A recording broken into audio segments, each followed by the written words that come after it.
Alhamdulillahi wa kafa wassalatu wassalamu ala nabiyil mustafa wa ala alihi wa sahabatihi wa man ihtada bihudahu amma ba'du. Allahumma 'allimna ma yanfa'una wanfa'na bima 'allamtana wa zidna ilman ya rabbal alamin. Teman-teman sekalian yang dimuliakan oleh Allah Subhanahu wa taala, sahabat-sahabatku sekalian, kawan-kawan sekalian yang berbahagia, yang semoga Allah senantiasa memberikan taufik kepada kita semua untuk diberikan keistiqomahan, senantiasa berada di atas semangat untuk beragama dengan sebaik mungkin, bersemangat untuk menggali kebodohan, menghilangkan kebodohan dalam diri, itu dengan belajar, dan itu adalah sebaik-baik amalan. Sebagaimana Al-Imam Ahmad rahimahullah dalam riwayat yang dibawakan oleh Ibnul Muflih dalam kitab beliau Al-Adabus Syar'iyyah tentang menuntut ilmu agama, ya. Talabul ilmi la ya'diluhu syai'un idza sahhat niyatuhu. Kata beliau, menuntut ilmu agama itu tidak ada sesuatu apapun yang menandinginya dari amalan yang lain. Idza sahhat niyatuhu, jika niatnya benar. Bagaimana niatnya itu benar? Antanu ya raf'al jahli an nafsik wa an ghairik, yaitu ketika menuntut ilmu itu berniat untuk mengangkat kebodohan dalam diri dan mengangkat kebodohan dalam diri orang lain, ya. Jadi manfaatnya untuk diri sendiri terlebih dahulu, baru berpindah ke orang lain. Oke, teman-teman sekalian, sebagaimana di hari Kamis yang kita membahas tentang mengenal ijtihad dan taklid, ya. Yang mana ini sebenarnya adalah pembahasan tambahan dalam ilmu usul fikih, ya. Dan ilmu usul fikih itu sejatinya pembahasan intinya itu adalah berkaitan dengan ahkam, dengan hukum-hukum, dalalatul alfaz, dan juga masadir, ya, masadirul istinbat, berkaitan dengan hukum, definisinya itu apa, kemudian sumber-sumber untuk menyimpulkan hukum, ya, Quran, hadis, ijma', qiyas, istishab, istislah, al-istihsan, qaulus sahabi, dan yang lainnya. Dan juga dalalatul alfaz, yaitu bagaimana mempelajari makna yang ditunjukkan oleh lafaz yang ada pada dalil, ya. Atau kalau dalam bahasa Arab, memahami makna yang terkandung dalam bahasa. Yang dalam ilmu bahasa namanya belajar semantik, ya. Belajar semantik, yaitu dalalatul ma'ani, dalalatul alfaz. Itu makna yang ditunjukkan oleh lafaz yang ada dalam bahasa Arab, yang namanya ilmu semantik. Nah, kemudian di akhir-akhir biasanya para ulama usul fikih menyebutkan juga orang yang bisa untuk, ya, menyimpulkan hukum tadi, mempraktekkan kaidah-kaidahnya, yaitu mereka mujtahid. Dan juga orang-orang yang tidak mampu, mereka itulah yang bukan mujtahid alias muqallid. Dan di pertemuan yang lalu kita sudah membahas definisi ijtihad itu apa, pembahasan pertama, kemudian syarat-syarat ijtihad itu apa, pembahasan kedua, kemudian pembahasan ketiga bahwa ijtihad itu bisa secara menyeluruh, yaitu komprehensif dalam seluruh aspek pembahasan agama, dan ini adalah suatu yang langka. Seorang mujtahid bisa pakar dalam semua bidang pembahasan. Ini jarang. Ada tapi jarang, ya. Kalau dulu mutaqaddimun, yaitu orang-orang terdahulu, banyak, ya. Tapi semakin jauh, ya, ada tapi jarang yang bisa menyeluruh dalam level sebagai seorang mujtahid. Dia pakar dalam masalah sholat, masalah waris, masalah muamalat, masalah zakat, masalah haji, umroh, dia pakar semuanya, itu jarang. Yang ada sekarang adalah ijtihad-ijtihad yang juz'i, atau bahasanya parsial, ya, cuma di beberapa tema pembahasan. Orang ini ijtihad dalam masalah haji dan umroh, mujtahid. Orang ini pakar dalam masalah fikih muamalat, orang ini pakar dalam fikih ekonomi atau jual beli. Nah, rata-rata sekarang demikian. Bahkan sampai, ya, kuliah-kuliah pun sekarang orang-orang itu spesifikasinya sendiri-sendiri. Ya, dari S1 jurusannya dakwah usuluddin, S2-nya ya akidah, S3-nya akidah. Jadi dia sebenarnya cuma pakar di masalah akidah aja. Ada yang pakar di S1-nya syariah, S2-nya fikih, usul fikih, S3-nya sama, pakar di bidang itu. Ya. Tapi untuk kemudian memahami yang lain, nah itu tunggu dulu. Pakar di bidang hadis, misalnya S1, S2, S3 jurusan hadis. Nah, ini menunjukkan semakin lama semakin keterbelakangan gitu ya. Jadi penguasaan ilmunya tidak seperti ulama-ulama dahulu. Nah, makanya kemudian muncul pembahasan apakah ada seorang mujtahid itu bisa mujtahid tapi dalam satu tema tertentu saja. Jawabannya adalah para ulama ushul fikih mengatakan iya. Seorang bisa dikatakan mujtahid dalam tema tertentu, tapi dalam tema yang lain dia bukan. Orang pakar mujtahid dalam tema fikih, ya, muamalat, dalam masalah ekonomi Islam, perbankan, tapi dia kurang menguasai dalam masalah haji dan umroh.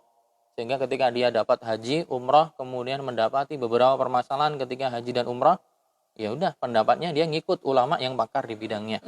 Gitu. Kemudian teman-teman sekalian, sekarang kita bahas ma yalzamul mujtahid. Apa yang wajib dilakukan oleh seorang yang sudah mencapai level mujtahid? Apa yang wajib dilakukan oleh orang yang sudah mencapai level mujtahid?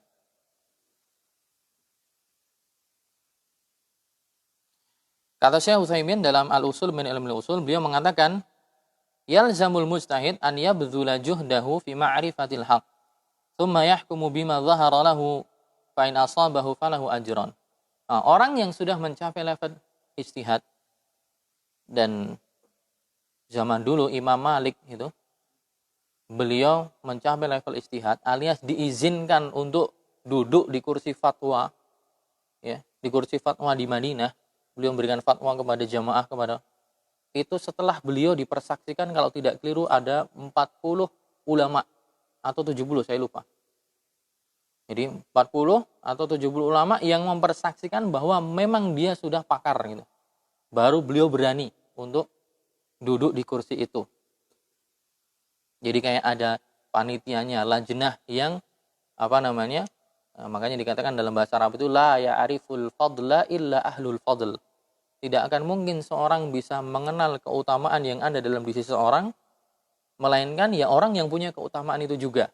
Maksudnya tidak ada orang yang bisa menilai bahwa orang ini ulama kecuali dia ulama juga.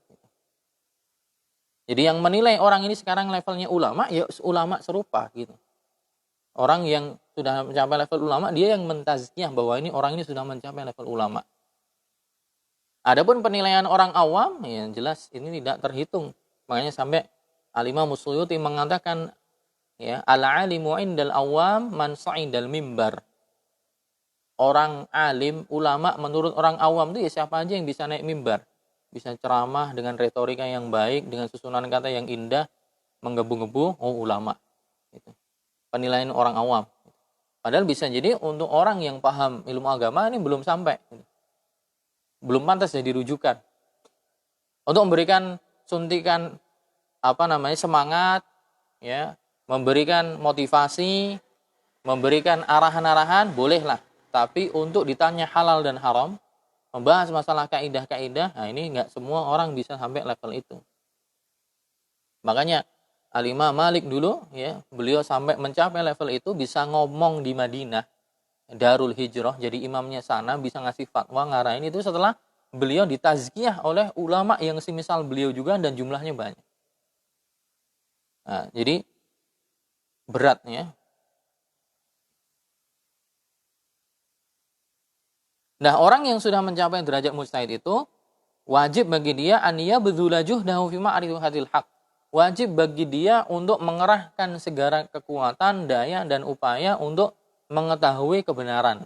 Maksudnya adalah ketika dihadapkan dengan permasalahan baru yang butuh untuk digali hukumnya apa, maka mujtahid ini wajib untuk mengerahkan kemampuannya untuk menggali ini hukumnya apa statusnya. Hukum masalah ini apa. Tidak boleh dia taklid kepada yang lain karena dia mujtahid. Tsumma yahkumu bima dhahara lahu fa in asaba falahu ajran. Kemudian setelah dia berusaha memeras otaknya, mengumpulkan maklumat, mengumpulkan data, kemudian menganalisis, ya, berjam-jam bahkan mungkin berhari-hari, bahkan mungkin berminggu-minggu, kemudian akhirnya apa? Muncul kepada kesimpulan, oh hukumnya ini. Setelah dia timbang-timbang, dia berdoa pada Allah Subhanahu wa taala, kemudian apa? Saya putuskan ini pendapatnya gini. Makanya dalam kitab Asbab Ikhtilafil Fuqaha atau Asbab Ikhtilafil Ulama wa Mauqifuna minhu, sebab-sebab perselisihan pendapat ulama dan bagaimana kondisi kita atau posisi kita terhadap khilaf itu. Sama ditulis oleh Syekh Muhammad bin Shalih Al-Utsaimin. Di akhir pembahasan beliau mengatakan bahwa orang yang berfatwa atau orang yang mengeluarkan pendapat agama harus banyak-banyak istighfar. Gitu. Harus banyak-banyak istighfar. Kenapa? Karena orang yang banyak dosanya, maka dosanya itu akan menutupi hatinya. Sehingga pandangan dia kepada dalil yang mungkin dulu sudah pernah dihafal atau sudah pernah dipahami, dengan dosanya itu akan menutup hati sehingga dia tidak dapat taufik untuk bisa menyimpulkan dengan baik. Ya, dia banyak-banyak istighfar. Karena apa yang akan dia sampaikan itu adalah hukum Allah gitu. Jangan sampai dia menyampaikan sesuatu yang halal dia bilang haram, atau sebaliknya, sesuatu yang haram dia bilang halal. Jadi bukan sesuatu yang remeh. Nah, seorang yang mencapai derajat mujtahid, dia harus bersungguh-sungguh mencari hukum itu, memecahkan masalah, kemudian dia berusaha untuk menampakkan sesuatu yang tampak bagi dia, pendapatnya apa, itu yang kemudian dia sampaikan. Nah, kalau dia udah tawakal, sungguh-sungguh, sudah mengerahkan kemampuan sesuai kaidah-kaidah yang ada, konsekuensinya apa? Oh, ternyata pendapatnya benar. Kalau pendapat yang dia sampaikan benar di mata Allah Subhanahu wa taala, ya nanti akan diketahui di akhirat. Oh, pendapat kamu benar dalam masalah ini. Maka ganjarannya 2. Tapi ternyata misalnya salah, dia nggak dosa. Tetap dapat ganjaran 1. Dikatakan in asaba falahu ajron. Kalau akhirnya dia benar, maka dia dapat 2 pahala.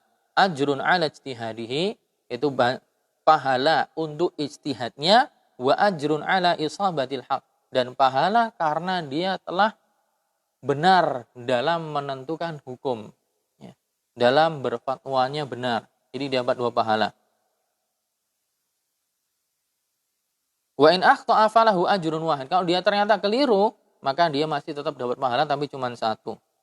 Ini berdasarkan hadis riwayat Bukhari, Nabi SAW mengatakan idza hakamal hakimu fajtahada, ya, tsumma asaba falahu ajran, wa idza hakamat fajtahada wa akhta'a falahu ajrun wahid. Jika seorang hakim, ya, seorang hakim, seorang qadhi, seorang mufti telah bersungguh-sungguh beristihad, kemudian menampakkan hukumnya dan dia benar, maka dia dapat 2 pahala. Jika ternyata dia keliru, maka dia dapat 1 pahala. Wa in lam yadhhar lahul hukmu wajib alaihi tawakkuf. Jika ternyata tidak tampak bagi dia hukumnya apa, maka wajib bagi dia untuk tawakuf, ya, tawakuf. Wajazat taklid hina idzin darurah, dan boleh dia bertaklid kepada yang lain ketika memang dalam kondisi darurat. Maksud tawakuf itu gimana? Ya, seorang mujtahid, dia menghadapi satu masalah, dia timbang-timbang dalilnya, dia analisa, dia kumpulin datanya, dia lihat bagaimana, ternyata nggak muncul bagi dia apakah ini hukumnya A atau B. Ya udah, ketika ditanya dia bilang saya tawakuf, saya tidak tahu. Wallahu a'lam. Jadi dia nggak bilang ini A atau hukumnya B, tidak, dia tawakuf. Dan itu banyak ya, kalau kita buka buku-buku fikih itu, ulama kadang fi hadzal mas'alah tawakkufa siapa. Dalam permasalahan ini ulama ini tawakuf. Diem dia, maksudnya nggak bilang A atau nggak bilang B, karena mungkin di pandangan dia tidak ada yang mana yang lebih condong, 50-50, jadi syak dia.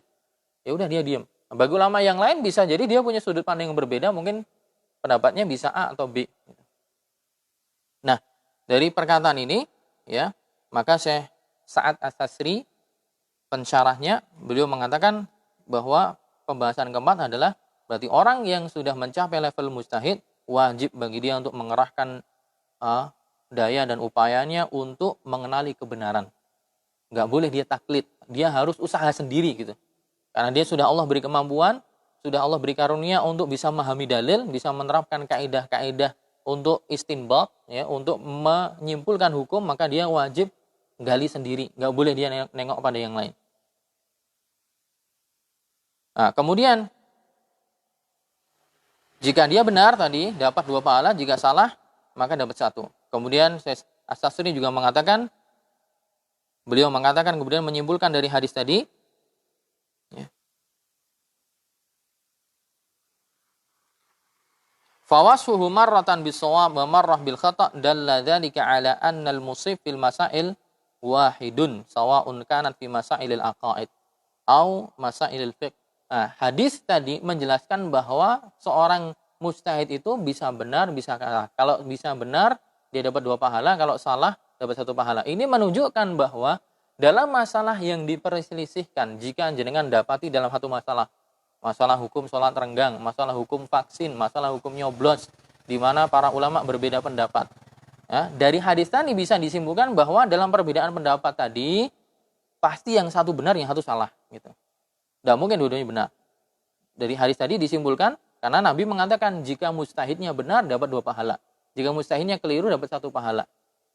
Perbedaan ini menunjukkan bahwa ketika ada masalah yang diperselisihkan, berarti tidak dikatakan semuanya benar. Tapi pasti salah satu benar, salah satu keliru. Cuman yang keliru itu dapat uzur. Kenapa? Karena dia memang udah berusaha untuk mencoba menyimpulkan hukum, tapi dia sampainya pada hukum yang A misalnya, dan ternyata itu di sisi Allah salah, dan itu tidak dosa. Ya. Cuman poinnya adalah berarti dalam setiap masalah yang dikhilafkan pasti ada benar salah, bukan dua-duanya benar. Entah itu dalam permasalahan akidah atau permasalahan fikih. Apakah ada khilaf dalam masalah akidah? Banyak. Ya. Contohnya Nabi SAW ketika Isra Mi'raj, apakah yang di Isra Mi'rajkan itu fisiknya plus rohnya atau rohnya saja?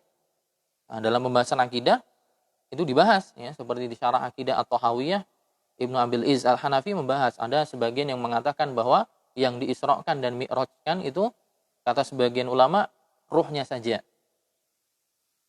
Ada yang berpendapat ruh plus jasadnya. Kenapa mereka khilaf? Karena nggak ada nas yang qat'i. Tidak ada nas yang gamblang, cetha, melo-melo mengatakan Nabi Isra Mi'raj plus jasadnya.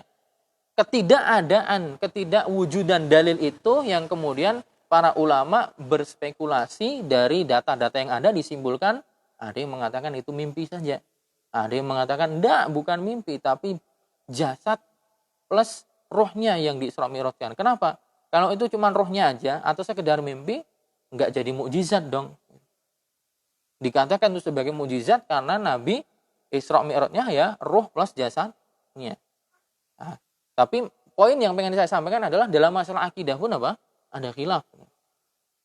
Juga ketika nanti orang mati, meninggal, ketika mendapatkan azab kubur, naudzubillah min dzalik, atau mendapatkan nikmat kubur. Nah, apakah yang merasakan azab atau nikmat kubur itu rohnya saja, ataukah juga roh plus jasad?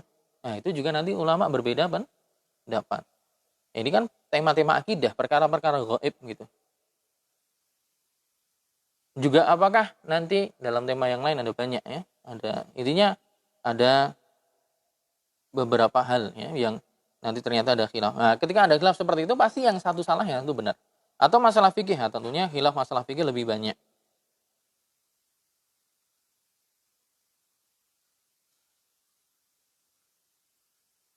Baik. Kemudian Syekh As-Sastri mengatakan hal yajuzu lil mujtahid an yuqallid. Apakah seorang mujtahid itu boleh bertaklid? Misalnya, ya, kita kasih contoh personnya biar enak, biar mudah dipahami. Syekh bin Baz misalnya. Ketika beliau masih hidup, ya, Syekh Utsaimin ada, Syekh bin Baz ada, atau ulama yang lain ada, Syekh Muhammad bin Ibrahim, mufti Saudi yang dulu, atau ketika itu juga masih ada Syekh Albani gitu misalnya. Nah, ternyata mereka menghadapi satu masalah baru. Nah, bolehkah Syekh bin Baz taklid kepada Syekh Albani? Bolehkah Syekh Utsaimin taklid kepada Syekh bin Baz? Nah, ini orang-orang yang sudah mencapai level istihad. Nah, jawabannya adalah dari keterangan tadi, ketika ada masalah baru yang butuh digali hukumnya, maka mereka tidak boleh. Tidak boleh Syekh Albani kemudian taklid kepada Syekh Utsaimin. Misalnya, atau Syekh bin Baz taklid kepada Syekh Utsaimin, atau Syekh Shalih Fauzan taklid kepada Syekh bin Baz. Tidak boleh. Kenapa? Ini dalam masalah baru, ya, masalah baru. Ketika pengen cari hukumnya. Kenapa? Karena mereka adalah orang-orang yang, ya, dikatakan sudah mencapai level ijtihad. Maka wajib bagi mereka untuk menyimpulkan hukum sendiri dari masalah yang sedang dihadapi. Kumpulin datanya sendiri, dianalisa, diteliti, kemudian masing-masing kemudian memunculkan pendapatnya apa. Ya. Tapi mereka carinya sendiri. Gitu. Bukan kemudian bertaklid kepada yang lain. Bertaklid di sini maksudnya adalah nerimo wutuan gitu. Syekh ini bilang ini terima wutuan secara wutuan tanpa tahu sebabnya gimana, cara pendalilannya gimana. Nah, untuk level mereka tidak boleh. Nah, kalau kita ya bukan, nanti akan ada pembahasannya masalah taklid. Tidak mungkin ketika jenengan dihadapkan dalam permasalahan baru. Saya jualan misalnya jualan sate atau jualan nasi kebuli atau apa, kemudian ternyata ada aplikasi baru GoFood misalnya, hukumnya gimana? Atau saya pembayarannya pakai GoPay misalnya, atau saya ikut marketplace yang di situ harus top up misalnya. Nah, ini permasalahan baru, ternyata di permasalahan ada sisi fikih muamalatnya di situ. Ada mungkin kemudian jenengan dituntut untuk mencari sendiri hukumnya, ya tidak bakalan ketemu. Misalnya ketemu juga bukan kapasitasnya gitu. Maka harus tanya kepada orang yang pakar. Harus tanya kepada orang yang pakar. Itu dalam masalah agama demikian. Dalam masalah dunia aja iya, apalagi masalah agama. Nah, ketika menghadapi misalnya ketika orang mau bangun rumah di kontur tanah yang ternyata banyak gesekan di situ, atau kontur tanahnya tidak rata di perbukitan. Tidak bisa orang akan menyimpulkan sendiri nanti bentuk pondasinya gimana. Kemudian ketika mau dicor itu rangkanya harus gimana, harus tanya arsitek. Oh, kalau kontur tanah seperti ini galinya harus sekian. Menurut studi harus sekian, besinya harus yang berapa mili, campuran semennya harus begini. Itu harus tanya ahlinya. Dalam masalah dunia aja seperti itu, apalagi masalah agama. Lebih bahaya lagi, tidak bisa kemudian kita menyimpulkan sendiri. Nah, itulah kemudian orang awam nanti bertaklid. Dan itu bukan sesuatu yang tercela dan bukan sesuatu yang terlarang. Yang nggak boleh taklid itu ulama. Mereka nggak boleh taklid dengan sesama mereka. Orang awam nanti akan ada pembahasannya. Jadi al-aslu annahu la yajuzu lil mujtahid. Kata Dr. Sa'ad As-Sastri, hukum asalnya tidak boleh seorang mujtahid an yuqallid balil wajib alaihi an ya'mal bi ijtihadihi. Tidak boleh bagi dia bertaklid, tapi yang wajib bagi dia adalah dia mengamalkan hasil ijtihadnya sendiri. Berdasarkan firman Allah, ittabi'u ma unzila ilaikum mir rabbikum, ikutilah apa yang telah diturunkan kepada kalian dari Tuhan kalian. Ya, dalil Quran, hadis dia pahami dengan baik dan diikuti. Wa hina idzin mata kana al mar'u qadiran 'ala al-ijtihad fa innahu la yajuzu lahu an ya'mala biqauli ghairihi. Ketika seseorang itu sudah mampu dan mencapai derajat ijtihad, maka tidak boleh bagi dia untuk beramal dengan perkataan selain dia, maksudnya ijtihad dari orang lain. Balil wajib alaihi an ya'mal bi ijtihadi nafsih, yang wajib bagi dia adalah mengamalkan ijtihad dari hasil kesimpulan hukum yang dia cari sendiri. Hatta walau ma'adhikil waqti 'ala sahih. Walaupun jika dia terdesak waktunya terdesak, kepepet, mau nggak mau harus tahu hukumnya, maka dia harus beristihad. Nah, ini khilaf juga. Apakah boleh atau tidak untuk ikut yang lain ketika terdesak? Misalnya ada masalah baru gitu kan. Ada masalah baru yang kita belum tahu hukumnya apa. Misalnya ada orang sekarat kecelakaan, yang mana orang yang kecelakaan ini hatinya hancur. Hatinya hancur. Dan dia masuk ruang operasi, gitu kan? Dia masuk ruang operasi. Hatinya hancur, mau nggak mau kalau dia pengen selamat, maka hatinya harus segera ditransplantasi. Transplantasi harus digabung dengan hati orang lain, pendonor misalnya. Kalau enggak mati maka. Karena hatinya dia ketika kecelakaan mungkin perutnya ketusuk setang motor atau barang yang lain, kemudian hatinya sudah tidak normal lagi. Ya, hancur misalnya. Mau nggak mau kalau pengen nyawanya masih bisa terselamatkan, harus dioperasi dengan hati dari orang lain. Dan ini hanya butuh kesempatan ya menunggu keputusan sehari saja, sehari semalam, nggak boleh lebih dari itu. Kalau lebih dari itu maka hati yang sudah kena kecelakaan tadi membusuk, orangnya akan mati. Nah, di situ ada seorang yang sudah mencapai level ijtihad. Dia belum tahu hukum transplantasi hati ini apa. Dia harus gali dulu hukum donor hati dan semisalnya. Bagaimana kalau pendonornya seorang yang fasik, Bagaimana kalau pendonornya seorang perempuan, sedangkan yang sakit laki-laki dan mereka bukan mahram? Nah, gimana? Yang sakit laki-laki, pendonornya perempuan, mereka bukan mahram. Atau bagaimana ketika pendonornya ternyata non-muslim? Hukumnya gimana? Ya. Hukum donornya juga gimana? Nah, waktu hanya dibutuhkan 1 hari saja. Dan dia harus mengumpulkan dalil menyembuhkan hukumnya apa, dia butuh lama. Waktunya mendesak, harus dia ngasih keputusan, boleh atau enggak. Nah, para ulama di sini berbeda pendapat.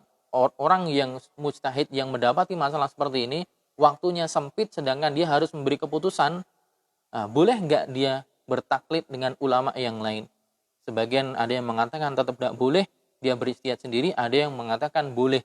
Oh, ternyata di Amerika sudah ada ulama yang beristihad di sana mengatakan boleh gitu. Karena darurat misalnya atau karena sebab yang lain.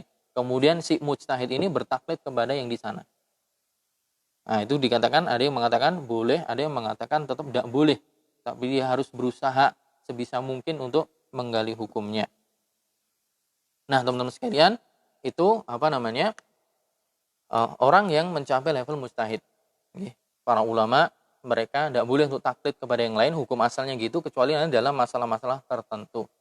Nah, itulah yang disampaikan yang kadang menjadi perkataan populer, yang sering yang sering disampaikan di beberapa kajian, ya. Bahwa seseorang itu harus mengetahui dalil orang yang beristihad. Misalnya perkataan Abu Hanifah atau perkataan Imam Syafi'i, idza shahhal haditsu fahuwa madhhabi, gitu kan? Jika hadis itu sahih maka itu madhabku. Atau perkataan la tuqallidu Malikan wala Aba Hanifah, jangan kalian bertaklid kepada Malik, kepada Abu Hanifah. Ya. Perkataan para imam yang mengatakan jangan la tuqalliduni, jangan kamu bertaklid kepada saya jika kamu tidak tahu landasan argumentasi saya. Nah, ini kadang disalahpahami bahwa itu mukhatabnya adalah orang awam. Maksudnya mukhatab apa? Yang diseru itu bukan orang awam. Imam Syafi'i, Abu Hanifah, dan yang lain itu sedang mukhatabnya sedang menyeru orang yang levelnya sama dengan Abu Hanifah, levelnya sama dengan Syafi'i, levelnya sama dengan Ahmad, levelnya sama dengan Malik. Makanya mereka mengatakan la tuqalliduni, jangan bertaklid kepada saya. Kenapa? Kenapa dilarang? Karena sesama ulama nggak boleh taklid. Gitu. Makanya perkataannya Imam Syafi'i, ya, idza shahhal haditsu fa huwa madhhab, itu disyarah oleh Imam Nawawi kalau tidak keliru. Ada syarahnya, bukunya tebel. Yang dimaksudkan tuh bukan Imam Syafi'i sedang ngomong dengan orang awam. Maksudnya kita tidak boleh taklid pada mereka. Keliru. Ya. Justru orang awam itu disuruh taklid sama ulama. Nanti akan ada penjelasannya, maksudnya adalah taklid karena kita tidak bisa menyimpulkan hukum sendiri, maka kita ngikut mereka. Ya. Yang mana kadang definisi ini kadang disalahartikan. Padahal realitanya kita sendiri taklid. Ya tadi seperti yang kemarin saya sebutkan. Coba masalah GoPay, GoFood, kita taklid nggak? Taklid sama Ustadz Irwandi, taklid sama Ustadz Arifin Badri. Kalau antum nggak taklid tuh, ana tanya masalah ini paham betul. Oh, ini masalahnya gini, Ustadz. Dalilnya ini, sudut pendalilnya ini. Nah, itu namanya bukan taklid. Jenengan bisa mengetahui secara menyeluruh, secara komprehensif hadisnya apa, dalilnya apa, bisa menyimpulkan, bisa menganalisis, itu namanya bukan taklid. Kita kadang salah paham, tapi realitanya kita sendiri taklid. Atau dalam masalah ini, kita sholatnya renggang atau enggak renggang. Taklid enggak? Taklid. Taklid siapa? Ya ustadz yang kita ikuti. Ya enggak? Apakah jenengan bisa menjelaskan sendiri masalah itu? Enggak. Dan masalah yang lain banyak banget ya. Ya. Ketika setelah sami Allah liman hamidah, apakah balik begini atau enggak? Atau lurus lagi? Taklid enggak? Taklid, paling ikut saya bin Bas atau ikut saya Albani. Bukan kita menganalisis sendiri kan? Apa kita kemudian sampai pada kesimpulan itu karena analisis sendiri? Enggak. Ngikut. Taklid sama ulama. Kita ditanya dalilnya kok nggak tahu, gitu kan? Teman-teman di sini yang rata-rata ya berpendapat bahwa isbal itu haram. Isbal itu haram. Sebenarnya kita taklid sama siapa? Taklid sama Imam Zahabi, taklid sama Ibnu Hajar. Ya. Apa yang kita tahu? Hadisnya apa? Kesimpulannya gimana? Enggak. Kita terima wutuan aja. Hukumnya haram kan gitu. Kalau ditanya detailnya nggak paham. Itu namanya taklid. Itu menerima pendapat orang lain tanpa kita tahu dalilnya apa. Tanpa kita tahu bagaimana bagaimana alurnya bisa berkesimpulan seperti itu. Nah, realitanya gitu ya kita sebenarnya. Nah, ini yang kadang perlu diluruskan gitu. Jadi yang nggak boleh taklid itu adalah sesama ulama, karena mereka sudah punya kudroh, sudah punya kemampuan untuk menyimpulkan hukum sendiri, makanya mereka tidak bisa atau tidak boleh untuk langsung ngekor begitu saja kepada orang lain tanpa mereka menganalisa sendiri. Adapun setelah masing-masing menganalisa dan akhirnya kesimpulannya kok sama-sama A, nah itu urusan beda. Tapi dalam proses menelurkan hukumnya berkesimpulan haram atau berkesimpulan mubah, berkesimpulan sunnah, ini harus dengan kemampuan masing-masing pribadi. Adapun akhirnya kemudian sama dengan gurunya, misalnya Abu Hanifah bilang hukum perempuan menikahkan dirinya sendiri tanpa wali, kata beliau boleh.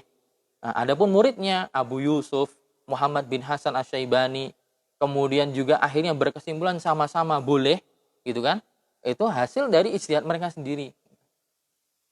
Kita tidak sedang membicarakan apakah pendapat Abu Hanifah kuat atau enggak ya, tapi saya sedang membicarakan tentang proses bagaimana menyimpulkan hukum itu gitu. Nah, jadi yang dilarang taklid adalah sesama ulama. Jadi perkataan-perkataan imam tadi itu disyarah oleh para ulama juga. Seperti tadi perkataan idza sahhal haditsu fa huwa madhhab, itu dijelaskan oleh para ulama juga, oleh Imam An-Nawawi dan yang lainnya. Jadi yang dimasukkan adalah sesama ulama. Adapun untuk orang yang non mujtahid, yaitu orang yang Quran enggak hafal, hadis juga podo wae, bahasa Arab juga gerudal-gradul, gitu kan? Gimana mau baca Quran enggak paham? Gimana mau baca hadis juga nggak bisa bahasa Arab. Ditanya ayat Quran ya hafalannya kulhu. Ya, hadisnya juga cuma inamal amalu biniat aja, nggak muda-muda gitu. Nah, itu nggak mungkin kok dipaksakan harus berijtihad menyimpulkan hukum sendiri dan harus tahu setiap permasalahan dalilnya apa, itu namanya takalluf gitu. Namanya membebankan sesuatu yang bukan atas kemampuan dia. Orang awam yang tiap hari ngapunten beca, tiap hari ke pasar, simbah-simbah dan misalnya ke sawah, tandur. Kan enggak mungkin diajarkan ini hukumnya gini, dalilnya ini Mbah gitu. Dihafal nggih, ini dalilnya ini enggak. Yang penting mereka percaya dengan figur ustadz ulama yang dia percayai, akhlaknya baik, agamanya baik, akidahnya baik. Kemudian ketika ditanya, Pak Ustadz ini hukumnya pripun? Dia bilang ini haram ustadznya. Dia bilang ini hukumnya mubah, ini. Nggak usah kemudian sampai detail menjelaskan. Ketika dijelaskan dalilnya apa, mereka juga belum tentu paham. Itu nanti kaidahnya ada dan dulu sudah pernah kita bahas di kitab Al-Qawaid Al-Usuliyah wal Fiqhiyah Al-Muta'alliqah bil Muslim Ghairil Mujtahid. Nah, kita akan masuk ke bab taklid. Jadi taklid itu definisinya apa sih? Definisinya kata Syekh Utsaimin ya, ini yang bilang bukan saya. Beliau ma'ruf, ahli fikih, ahlu sunnah, akidahnya atsari, salafi, ya. Beliau menyampaikan gitu. Jadi misalnya ada sesuatu yang kita pahami keliru, kita lempengkan dengan apa yang beliau sampaikan. Jadi beliau mengatakan at-taklid secara etimologi, secara bahasa adalah wad'u syai' fil 'unuqi muhitan kal qiladah. Taklid itu secara etimologi, secara tinjauan bahasa itu maknanya adalah meletakkan sesuatu di leher seperti kalung. Jadi seakan-akan leher kita tuh ditali, kemudian kita ngikut orang gitu. Itu secara bahasa. Adapun secara istilah adalah ittiba'u man laisa qauluhu hujjatun. Ittiba'u man laisa qauluhu hujjatan. Laisa qauluhu hujjatan khobar laisa ya. Ittiba'u man laisa qauluhu hujjatan. Itu mengikuti seseorang yang perkataannya itu bukan hujjah gitu. Perkataan itu bukan dalil. Jenengan ngikuti perkataan saya jelas bukan dalil. Bahkan jenengan ngikuti perkataannya Ibnu Taimiyah, mengikuti perkataannya Asy-Syafi'i, Ahmad dan yang lainnya itu bukan hujjah, bukan dalil. Yang dalil itu adalah Quran, hadis, ijma, qiyas, atau bagi yang berpendapat qaulus sahabi, perkataan sahabat itu juga hujjah, maka itu namanya dalil. Ya, kalau seorang beramal dengan ini Quran, ini hadis dan dia paham betul, ini ijma, beramal dengan ini perkataan sahabat gini dan dia paham betul maknanya, cara mengaplikasinya gimana, itu namanya bukan taklid. Nanti istilahnya namanya ittiba gitu. Walaupun nanti ulama juga berbeda pendapat juga. Apakah seseorang nanti keluar dari definisi taklid hanya dengan mengatakan bahwa saya beramal ini tahu dalilnya? Apakah juga harus tahu dalilnya plus bagaimana makna dari dalil itu?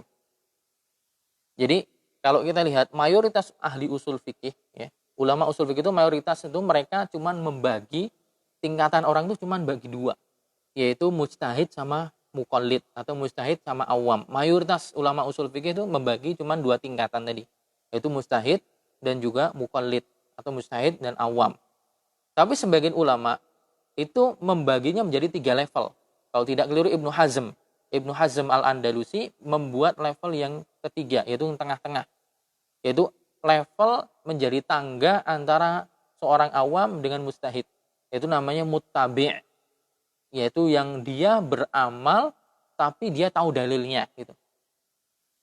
Jadi kalau jenengan ditanya, "Ngopo kok salat wajib?" "Oh, saya tahu dalilnya, wa aqimus shalah." gitu.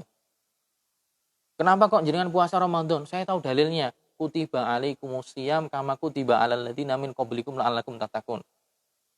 "Kenapa jenengan kok mengunjungi orang sakit, mengantar jenazah, membalas salam?" "Oh, saya tahu dalilnya, hakul muslimi 'alal muslimi sittun. Ya. Idza da'aka fa'ajibhu." Ya. Dan seterusnya. Nah, kata Ibnu Hazm, orang yang ketika beramal suatu amalan dan sudah tahu masing-masing amalan itu ada dalilnya apa, ini bukan muqallid, maksudnya bukan awam yang benar-benar awam, tapi dia masuk level muttabi.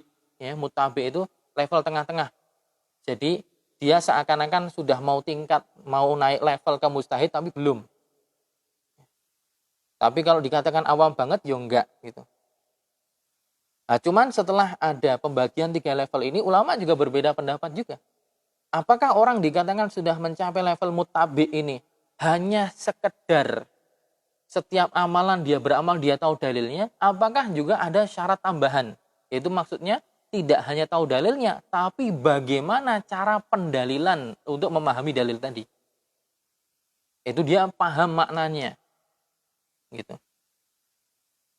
Nah, ada yang mengatakan kalau sekedar beramal paham dalilnya ini, tahu dalilnya, tapi dia nggak paham dalilnya ini menunjukkan makna apa, masih dikatakan dia muqallid alias awam. Ya, belum sampai muttabi. Kembali ke masalah yang kita sampaikan, teman-teman sekalian. Jadi taklid itu adalah mengikuti orang yang perkataannya sebenarnya bukan dalil. Itu kita ikuti ulama. Kita ikut apa? Ikut siapa? Saya ikut pendapatnya Syekh Albani aja. Oh, saya ikut pendapatnya Syekh Shalih Fauzan aja. Nah, itu namanya taklid. Saya ikut pendapatnya Syekh Abdul Muhsin Al-Abbad aja. Saya ikut pendapatnya Dr. Hasan Bukhari dan yang lain. Itu namanya kita taklid. Karena kita mengikuti pendapat orang yang sejatinya statementnya dia itu bukan hujjah. Ya, bukan dalil. Fakharaja biqaulina, maka keluar dari statement kami yaitu Syekh Utsaimin, orang yang perkataannya bukan hujjah adalah ittiba'un nabi, yaitu mengikuti nabi. Kalau orang mengikuti pendapat orang yang perkataannya bukan hujjah itu namanya taklid, berarti kalau kita mengikuti pendapat orang yang perkataannya adalah dalil, maka namanya bukan taklid. Seperti kita mengikuti perkataan nabi atau mengikuti perkataannya ahlul ijma, itu konsensus ulama, atau perkataannya sahabat jika perkataan sahabat itu dikatakan sebagai dalil. Karena ini ulama berbeda pendapat, apakah perkataan sahabat itu bisa dikatakan dalil atau bukan gitu. Kalau perkataan Nabi jelas ulama sepakat bahwa perkataan Nabi wahyu gitu. Tapi perkataan sahabat kan enggak gitu. Masih ada perselisihan.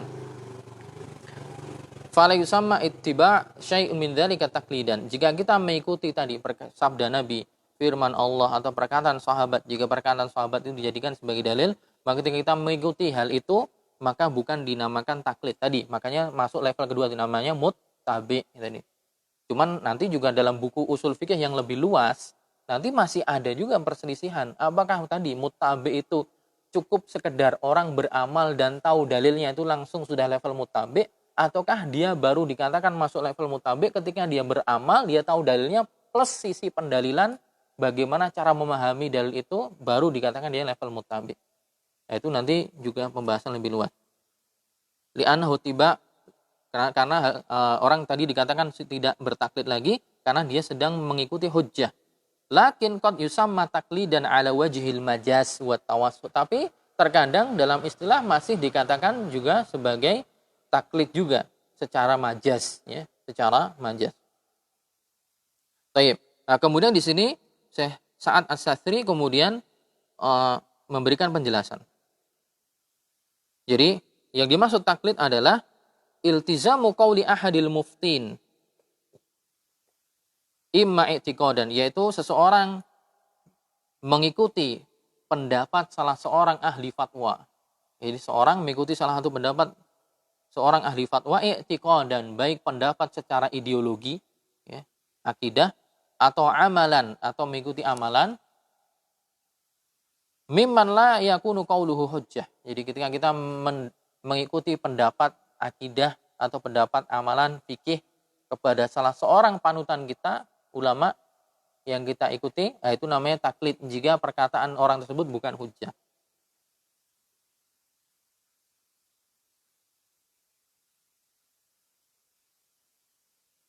Wal aslu fit taklid liman kana ajizan anil ijtihad annahu jaiz. Nah, Syekh As-Satsri mengatakan wal aslu fit taklid, adapun dalil dalam masalah taklid liman kana ajizan anil ijtihad, bagi orang yang tidak mampu untuk berijtihad, annahu jaizun, hukumnya adalah boleh. Wa yadullu ala dzalika al-adidu minan nusus. Nah, dalil yang menunjukkan bolehnya seorang bertaklid itu banyak sekali nasnya, baik dari Quran maupun hadis. Dari Quran misalnya surah An-Nahl ayat 43, Allah berfirman, "Fas'alu ahla dzikri in kuntum la ta'lamun." An-Nahl ayat 43, Allah mengatakan fas'alu ahla dzikri in kuntum la ta'lamun. Bertanyalah kalian kepada ahlu zikir. Ahlu zikir itu bukan yang zikir jamaah yasinan tahlilan, bukan. Ahlu zikir itu maksudnya adalah al-ulama, ya, maksudnya adalah al-ulama. Fas'alu ahla dzikri in kuntum la ta'lamun. Bertanyalah kalian kepada ahli ilmu jika kalian tidak mengetahui. Ya, berarti ayat ini juga menunjukkan bahwa level manusia itu beda-beda gitu. Ada yang ahli ilmu, ada yang enggak. Nah, yang enggak ahli ilmu ini tidak mungkin dipaksakan untuk menyimpulkan hukum sendiri. Itu namanya Allah zalim kalau sampai seperti itu. Maka solusinya mereka disuruh bertanya kepada ulama. Kemudian dalam dalil yang lain, hadis Asif, ya. Hadis ini, hadis riwayat Abu Dawud dan Ibnu Majah tentang apa? Tentang itu kisah seorang yang junub, ya, tapi kepalanya bocor. Ya, beberapa pasukan yang Nabi utus di suatu peperangan, kepalanya bocor kena insiden. Kemudian malam harinya junub. Ya, malam harinya junub, mimpi basah. Di pagi hari ketika mau sholat subuh, mau nggak mau harus mandi besar karena hadas besar. Hadas besar, bukan hadas kecil. Kalau hadas kecil cukup berwudu aja selesai. Ini hadas besar. Nah, sahabat ini bukan dari kalangan mujtahid. Akhirnya dia tanya, orang yang kepalanya kebacok tadi, atau yang luka tadi, tanya pada temannya, gimana ini saya, apakah harus mandi besar atau cukup saya berwudu atau tayamum? Nah, temannya berfatwa, wajib mandi besar. Wah, hadas besar kok. Akhirnya dia mandi besar, akhirnya masuk ke lubang kepala yang luka, mati. Kemudian apa? Berita itu sampai ke Madinah, dan Nabi SAW bersabda, qataluhu qatalahumullah. Mereka telah membunuh, ya, sahabat tadi dengan fatwa sesatnya, maka Allah akan memerangi mereka. Ala sa'alu idza lam ya'lamu fa inna shifa'al 'ayyis su'alu. Nabi mengatakan, kenapa mereka tidak bertanya? Maksudnya, kenapa kok enggak bertanya kepada ahli ilmu? Idza lam ya'lamu, jika mereka tidak tahu hukumnya. Fa inna shifa'al 'ayyis su'alu. Sesungguhnya obat dari kebodohan adalah bertanya. Ini menunjukkan orang yang tidak bisa menyimpulkan hukum syar'i wajib bagi dia bertanya kepada ahli ilmu. Itulah namanya taklid. Gitu. Itu namanya taklid kepada orang yang bisa menyimpulkan hukum syar'i. Juga hadis yang lain. Tadi hadis riwayat Abu Dawud dan juga Ibnu Majah dan Ahmad. Juga hadis Asif ya. Al-Asif itu orang yang dulu pernah disewa. Jadi ada kisahnya itu. Hadisnya panjang. Hadis riwayat Bukhari dan Muslim. Jadi ada seorang anak muda. Anak muda ini disewa oleh sebuah keluarga untuk bahasa kita ya kayak pembantu rumah tangga gitu, bantu untuk bersih-bersih rumah, kemudian bantu untuk ngasih makan kambingnya dan semisalnya. Nah, si anak muda ini akhirnya malah berzina dengan istri bosnya gitu. Berzina dengan istri bosnya. Hadisnya Bukhari dan Muslim.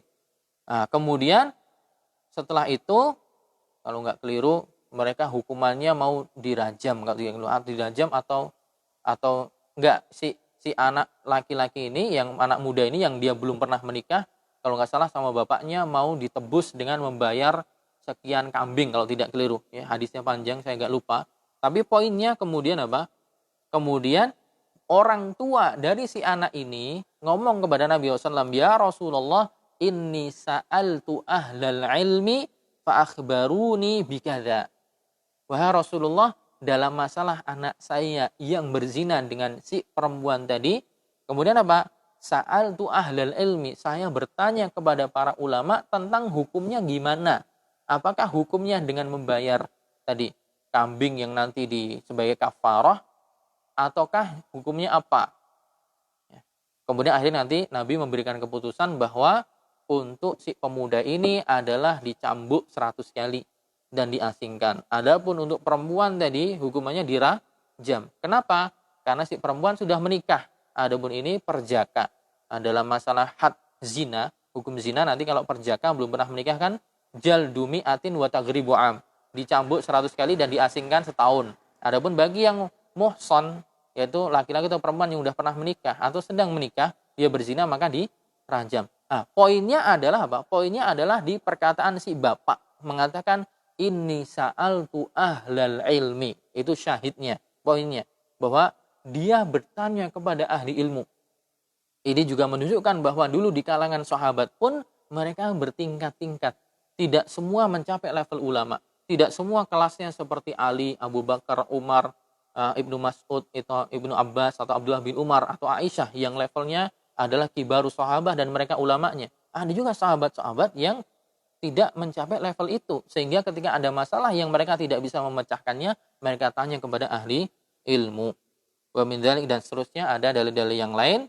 Intinya yang diharamkan, yang tercela adalah namanya taklidun a'ma.